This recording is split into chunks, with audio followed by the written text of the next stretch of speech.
we want to now factorize number 99. As usual, I suggest drawing a vertical line. And on the left-hand side, we're going to write the number we want to decompose. And now we have to start applying our divisibility criteria. We start with the criteria for number 2. We check the last digit. We notice that it's not even, therefore we cannot divide by 2. Alright, let's move on to the next divisibility criteria, the one for number 3. And we repeat, this criteria tells us that if the sum of the digits of the number is a multiple of 3, then it can be divided by 3. So let's perform the sum of the digits, in this case 9 plus 9. The result is 18. And we know from the multiplication table that 3 times 6 is 18. Therefore, this number is a multiple of 3. This tells us that 99 can be divided by 3. And we write the number here on the right-hand side.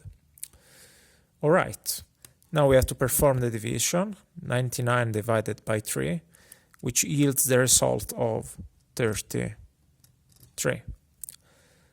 Let's apply again the divisibility criteria.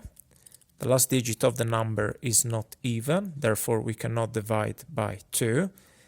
Let's check again the divisibility criteria for number 3. We do again the sum of the digits, 3 plus 3 in this case, which yields the result of 6. And 6 is a multiple of 3. We know from the multiplication table again that 3 times 2 is 6. Okay, we can divide one more time by 3. Let's do that. Here, 33 divided by 3 is 11. 11 is a prime number. It's good to memorize at least the first prime numbers. 11 are among them.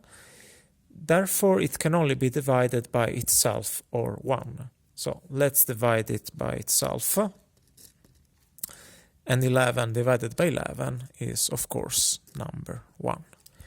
We reached number 1 on the left-hand side. It means that we cannot decompose any further. Alright, let us formalize our answer. We know that 99 can be written as the product of all the numbers here on the right-hand side, which means 3 times 3 times 11. Now, this is formally correct. It's not wrong, we have just written. But in a math language, we prefer to write it in a shortened version. And we do that with the help of the power rules. Because we notice here, 3 appears 2 times in this multiplication. And that means that you can write it as 3 to the power of 2. Then we copy the rest times 11. As I said, it's not wrong to write the answer in this form, but we prefer this one better. The exercise is concluded.